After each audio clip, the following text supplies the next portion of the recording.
যথা ধর্ম তথা জয়। ভারতের স্বাধীনতা দিবস উপলক্ষে বড় পর্দায় মুক্তি পেতে চলেছে টলিউড মেগাস্টার জিতের বায়োপিক ধর্মী সিনেমা কেউ বলে বিপ্লবী, কেউ বলে ডাকাত।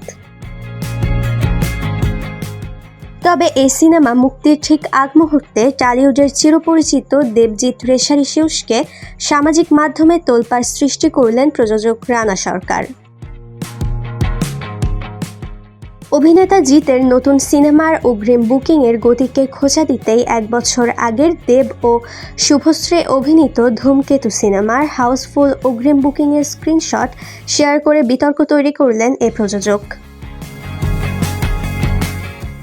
সামাজিক মাধ্যমে ধূমকেতু সিনেমার টিকিটের চাহিদা তুলে ধরে জিতের ভক্ত অনুরাগীদের উস্কে দিয়ে রানা সরকার লিখেছেন, টজিদ্দার ফ্যানদের একটু উৎসাহ দেওয়ার জন্য এ পোস্ট।